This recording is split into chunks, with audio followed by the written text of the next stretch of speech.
Good morning everyone. र आज म चाहिँ यो खरसाङको डबिल भन्ने जग्गामा स्थित छु र यो डबिल ठिक यो हाम्रो डियर पार्कको ठिक माथिल्लो म अहिले यो नेचर बेस क्याम्पमा प्रोग्राममा आएको छु, जो चाहिँ रिसोर्स पर्सनको हिसाबले बर्ड वाचिङको रिसोर्स पर्सन। र आज म मेरो यो बर्ड वाचिङको सेसन थियो। एकदमै राम्रो यो एरियामा बर्ड्सहरूको हेबिटेट रहेको छ र यति धेरै बेसी स्पेसिसहरूको कलहरू पनि अहिले हामी सुन्न पाइरहेछौँ। यो देख्नुहुँदैछ, यो सबै डियर पार्कको यो हो। त्यहाँदेखि ठिक माथिल्लोपट्टि चाहिँ म छु। यो ब्रिडिङ सेन्टर पनि यहाँ नजिकमै छ र यहाँ धेरै स्पेसिस बर्ड्सहरू चाहिँ रेड बिल थ्रिज, बुलबुलको स्पेसिस, पिजनको स्पेसिस, स्किमेटा प्याभलटको स्पेसिस, थ्रसको स्पेसिसहरू, प्लस अब कुकुरको स्पेसिसहरू यो सुन्नुहुँदैछ।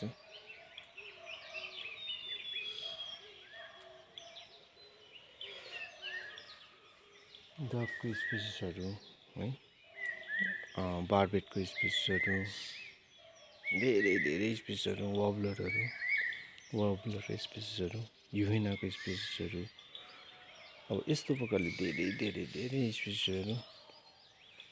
नीलटापाको नि कल सुनिरहेको थियो कि यसरी नै धेरै बर्ड्सहरूको युहेनाको स्काट युहेनाको कलहरू धेरै आइरहेको छ। यो शिवा रोभर सिभियाको नि कलरहरू आइरहेको छ होइन। यसरी नै अब धेरै बर्ड्सहरूको चाहिँ कलरहरू अहिले सुन्न पाइरहेको छौँ। धेरै बर्ड्सको स्पेसिसहरू चाहिँ यो एरियामा रहेको छ। हेबिटेट एकदमै राम्रो छ। बर्ड वाचर, फोटोग्राफरहरूको लागि पनि यो जग्गा चाहिँ एकदमै राम्रो सुइटेबल रहेको छ। अहिले ठिक 5 बजेको छ। 5 बज्नु भन्दा अगाडि नै म यो जग्गातिर आइरहेको थिएँ र आज एकदमै खुसी लागिरहेको छ क्या। अब यो यस्तो हेबिटेटमा बस्नु पाइरहेको छु होइन। यति स्पेसिसहरूको अब चराहरूको स्पेसिसहरू चाहिँ अब सुन्नु पाएँ। लिभो अब्डर गराउँदैछ होइन। त्यसरी नै बार्किङ डियर भन्दैछ। बार्किङ डियरको सुन्नुहोस्, बार्किङ डियर त्यहीँ थिए, कुदेर गयो अहिले जस्ट मैले देखेँ। र यो चाहिँ वर्ल्ड हो, यसको जूको चाहिँ होइन, यसको चाहिँ होइन, पार्कको चाहिँ होइन, वर्ल्ड हो। मलाई हेरिरहेको रहेछ, म यता फर्केर हिँड्दाखेरि चाहिँ चट्ट भागेर कुदाएको। र यो हाम्रो बेस क्याम्प हो। बेस क्याम्पमा चाहिँ अब हुन्छ ब्लू बिस्लिङ थ्रस, यो रेड जङ्गल फल कराएको चाहिँ तर यहाँ यो अल्टिट्युडमा खासमा चाहिँ रेड जङ्गल पाउँदैन। र पनि यो उयो ब्रिडिङ सेन्टरमा चाहिँ रेड जङ्गल फल राखेको कारणले गर्दा चाहिँ यो यहाँ कराउँदैछ, बासिरहेछ। र यहाँ धेरै अब दामी अब राम्रो स्पेसिस अब हेबिटेट रहेको छ। यहाँ येलो फुट ग्रिन पिजनहरू पनि अघि कराउँदै थियो। पिजनहरूको स्पेसिसहरू पनि काफी नै छ यहाँ है। धेरै स्पेसिसहरू, वब्लरको त पुरै स्पेसिसहरू छँदैछ। अनि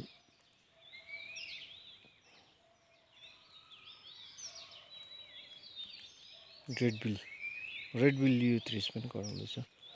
युहिना, विस्केट युहिना, ग्रेट बार्बेट।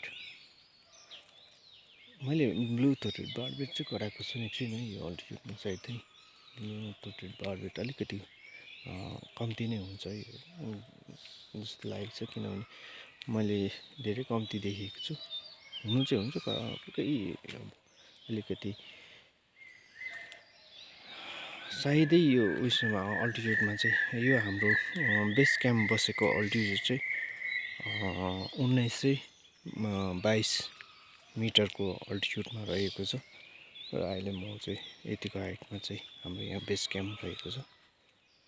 धेरै राम्रो स्पिसिसहरू चाहिँ आज मैले फिल गरेँ है। चरा हामी हेर्नु है, चराको वाचिङ गर्नुको लागि चाहिँ हामी बिहान एकदमै छिटो उठ्नुपर्छ यो कारणले, किनभने हेर्नुहोस् अहिले मेरो वरिपरि एकदमै बेसी चराको एक्टिभिटिज, चराको होइन यो साउन्डहरू सुनिरहनु भएको छ। कारण किन भन्दा चाहिँ यो चराहरू चाहिँ बिहानै चाहिँ अब यिनीहरू उठेर होइन एकपल्ट चाहिँ अब यसरी कराउने गर्छ सबै जग्गातिर। यो बिहानदेखि नै हो यो म्याक्सिमम् 4 यो उज्यालो सँगसँगै यो चरा पनि उठ्ने गर्छ होइन। अनि चराको साउन्डहरू चाहिँ बिहानदेखि नै हो है सुन्नु पाउँछौँ हामी। र मैले बिहानदेखि नै मैले जज गरिरहेको थिएँ साउन्डहरूमा, अब त्यो कुन चराहरू रहेछ भन्ने कुरोहरू चाहिँ मैले यो हेबिटेटमा चाहिँ अब कुन चराहरू चाहिँ हामीले साउन्ड सुन्नु सक्दो रहेछ भन्ने चाहिँ मैले म बसेको टेन्टबाटै जज गरिरहेको थिएँ कहाँ कुन चराहरू कराउँदैछ भन्ने। खुसी लाग्यो क्या अब यति धेरै चराहरूको बिचमा चाहिँ है, नेचरको बिचमा चाहिँ अब यसरी बस्नु पाउँदा चाहिँ अब एकदमै अब आनन्द पनि लागिरहेको छ, खुसी लागिरहेको छ होइन। यस्तो फिल भइरहेको छ कि अब आफैलाई पनि अब खुसीको महसुस गरिरहेको छु कि एकदमै अब सुन्नुहोस् न, म बोल्नुभन्दा पनि बेसी त आवाज चाहिँ सुन्नुहोस्।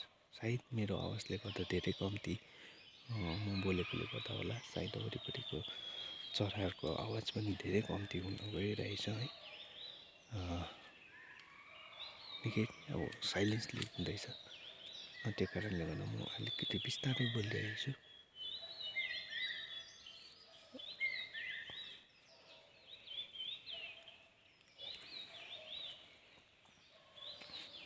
यहाँ धेरै रियर बर्डहरू पनि पाउनेछौँ। यहाँ तपाईँको अघि सुन्दै थिएँ यता भित्रपट्टि जङ्गलपट्टि पनि एउटा स्किमेटो ब्ल्याब्लर, जुन लङ बिल्ड स्किमेटो ब्ल्याब्लरहरूको पनि त्यसको साउन्ड सुनिरहेको थिएँ मैले। अनि स्किमेटो ब्ल्याब्लर थुप्रै स्पेसिसहरू चाहिँ रहेको छ। हिजो आज मेरो बर्ड उयसको चाहिँ नानीहरूलाई लाने उयो थियो, तर हिजो धेरै नानीहरू थाकेकोले गर्दाखेरि आज नानीहरू उठ्न सकिरहेको छैन। मेरो आज बर्ड वाचिङको सेसन थियो र नानीहरू आजले उठ्न सकिरहेको छैन, किनभने हिजो धेरै थाकेको छ। हिजोको पनि ट्रेकिङहरू थियो होइन, नेचर हाइकहरू थियो, अनि त्यसले गर्दा धेरै हिजो थुप्रै प्रोग्रामहरू भएकोले गर्दाखेरि चाहिँ यो भइरहेको थियो है। र विशेष कुरो यहाँ हाम्रो यो अर्गनाइज गर्नुहुने हाम्रो सर प्रमित सरलाई म धेरै धेरै धन्यवाद दिन चाहन्छु। साथै खरसाङ डिभिजनका हाम्रो डेफु सर जो चाहिँ हाम्रो यस जग्गामा है यस जग्गामा चाहिँ अब यसरी यो उयसहरूमा इनिसिएटिभ लिएर अब यो क्याम्पिङहरूको सुरुवात गरिदिनु भएको छ। यो फर्स्ट क्याम्पिङ हो, यो फर्स्ट क्याम्पिङ हो। यो तपाईँहरूलाई नेचर कम एडभेन्चर क्याम्पिङ रहेको छ। यो क्याम्प एउटा डविल खरसाङ उयो लेख्नु भएको छ हैन यहाँ आर्बिट्रेरी उसमा चाहिँ डबल उसमा चाहिँ हामी स्थित छौँ र यो चाहिँ हाम्रा सर रेन्जर सर प्रमित लाल सरको अगुवाईमा है यो अब क्याम्पिङहरू गइरहेको छ। यो चाहिँ प्रथम कुरो गर्नुपर्दाखेरि चाहिँ के हो रहेछ भन्दाखेरि चाहिँ विशेष अब जेएफएमसीको लागि पनि यो ठुलो एउटा इनिसिएटिभ गरिएको छ डिपार्टमेन्टले, जो चाहिँ अब यो हाम्रो 3 माइल जेएफएमसीको जति पनि हाम्रो भागीदारी हुनुहुन्छ उहाँहरूको लागि चाहिँ यो ठुलो अपर्च्युनिटी एउटा आएको छ हैन। यो अपर्च्युनिटीहरूलाई चाहिँ अब जेएफएमसीको टिम है यहाँ खरसाङ एरियाको अब साथीभाइ दाजुभाइ बडाबडी हैन सबैले चाहिँ यो उइसहरूलाई चाहिँ अब राम्रो प्रकारले है सञ्चालन गरे भविष्यमा एकदमै राम्रो प्रकारले यो रेभिन्यूको एउटा उयो हुन जान्छ। यो अहिले टुरिज्मको क्षेत्रमा हेर्नु पर्दाखेरि अब यो नेचर बेस बसेको है यो खरसाङ एरिया एकदमै राम्रो जग्गा जुन जग्गा चाहिँ अब मान्छेहरू आउनु चाहेर आएर बस्नु चाहिरहेको हुन्छ। अनि अब चाहिँ यो सुरुवात राम्रो भएको छ खरसाङ एरियाको लागि पनि। अहिले हाम्रोमा 10-15वटा टेन्ट यहाँ रहेको छ र 10-15वटा टेन्टमा अब धेरै नानीहरू रहेको छ र यसरी चाहिँ अब खरसाङको उयो राम्रो एउटा टुरिज्म लाई टेको पुर्याउनुको लागि पनि यो क्याम्पिङहरूले पनि धेरै टेको पुर्याउँछ भन्ने मलाई लागेको छ हैन। र यो चिजहरूले चाहिँ अब जेएफएमसीको लागि पनि धेरै राम्रो एउटा आय स्रोत है गर्ने गर्छ। र हिजोको सेसनमा चाहिँ अब धेरै राम्रो सेसन पनि रहेको थियो र यो अब वान्स टाइम मात्रै यो हुँदैन हैन, यो वान्स टाइम मात्रै हुँदैन, यो धेरै अब लामो भएर जान्छ। तर यो अब यो लामो बनाएर दिगो बनाएर लानुको लागि पनि अब खरसाङवासीको चाहिँ धेरै अब ठुलो हात हुनुपर्छ हैन, सपोर्ट हुनुपर्छ। किनभने डिपार्टमेन्टले मात्रै चाहेर मात्रै हुँदैन हैन, अब पब्लिकको पनि एउटा इन्ट्रेस्ट है अब सपोर्ट बिना डिपार्टमेन्टले केही पनि गर्न सक्दैन हैन। त्यसकारण जेएफएमसीको मेन भूमिका हुन्छ तपाईहरुले डिपार्टमेन्टसँग कोअर्डिनेसन गरेर हैन आफ्नो एउटा कन्सल्टेसन राखेर राम्रो अब यो विषयमा चाहिँ कामहरू गर्नु सक्छ अझै बढाएर हैन। आज यहाँ 10 वटा छ भने भोलि 20 वटा 25 वटासम्म हैन 50 वटासम्म पनि क्याम्पिङहरुको यो गर्न सक्छ। यो त फर्स्ट सुरुवात हो, तपाईहरुले अपर्च्युनिटी पाउनु भएको छ, यस्तो कुरोहरु चाहिँ नगुमाउनुहोस् हैन। यो एउटा फर्स्ट स्टेज हो अब, किनभने यो एरियामा चाहिँ खरसाङ एरियामा चाहिँ तपाईको साइट सिनहरुको लागि पनि कुनै कमी छैन हैन। टुरिज्मको लागि यो एकदमै नेचर बेस्ड टुरिज्मको लागि पनि एकदमै सुइटेबल जग्गा छ है। अनि साइट सिनहरुको लागि पनि कुनै उयो छैन हैन। यस्तो प्रकारले अब धेरै कामहरु गर्न सकिन्छ। अनि हामीले रुरल टुरिज्महरुमा पनि यस्तो प्रकारले काम गर्दै आइरहेको छौं हैन। हामी जुन एनबिसी सोसाइटीले पनि हामीले पनि यो सामसिङ एरियामा पनि हामीले यस्तो प्रकारले क्याम्पिङहरुको लागि हामीले धेरै रेन्जरहरुसँग कोअर्डिनेसन गरेर हामीले यो प्रकारले काम गरिरहेका छौं। र यो एरिया पनि अब यो एरिया झन् अझै राम्रो उयो रहेको छ। र हिजोको सेसन चाहिँ यस्तो रहेको थियो है। यो हामीले चाहिँ अब बाँदर यो चाहिँ अब विशेष मङ्कीको त्यो एनिमल कन्फ्लिक्टको यसको विषय थियो। अनि यो यसको चाहिँ के हो भन्दाखेरि चाहिँ किन देखाइएको यो पोस्टरहरु भन्दाखेरि चाहिँ हामीले है एनिमल कन्फ्लिक्ट किन हुन जान्दैछ अहिले बाँदरको निकै रगरगी चलिरहेको छ भन्दाखेरि चाहिँ हामीले चाहिँ अब बाँदरहरूलाई अब माया गरेर हामीले खाना दिन्छौँ है, उयो दिन्छौँ। तर अब त्यो नेचरलाई अब हामीले माया गरेर हुँदैन, अब उनीहरूकै खुसीमा चाहिँ जिउनु दिनुपर्छ हैन। यो एउटा मेसेज थियो नानीहरूलाई एउटा ट्रिकी पर्ट रहेछ कुन चाहिँ हर्सन होइन रहेछ ट्रिकी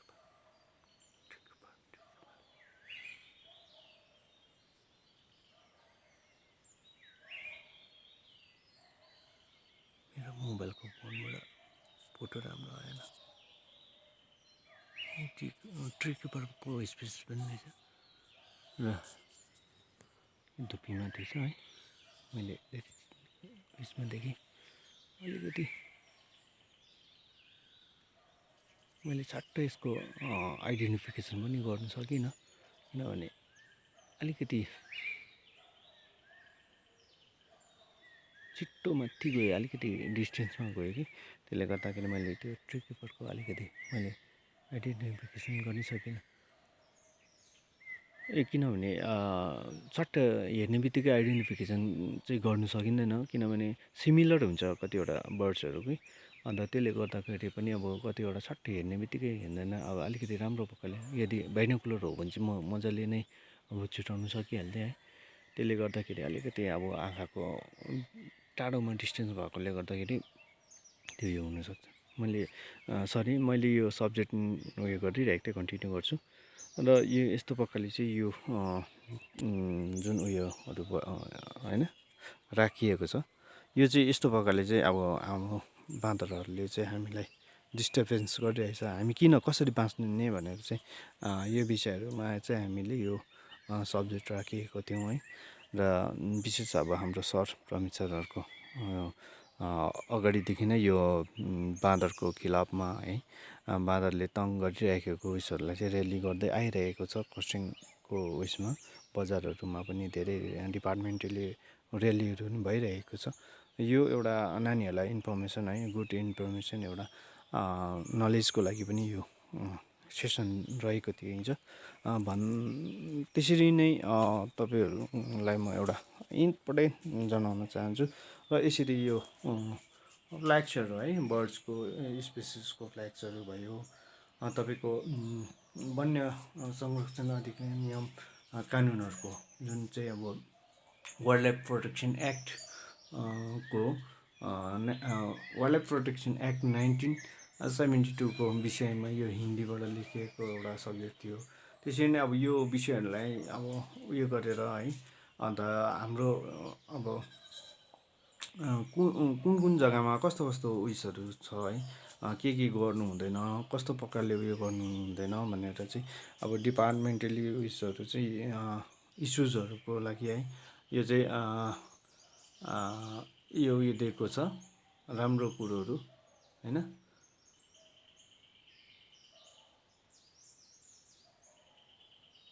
यस्तो प्रकारले अब कहाँनिर होइन कुन कुन अब उयसहरू रहेको छ, यो के कस्तो खालको यो भइरहेको छ, र कस्तो जग्गामा के चलाउनु हुँदैन, र कस्तो प्रकारको उयो गर्नु हुँदैन भन्ने कुरोहरू है।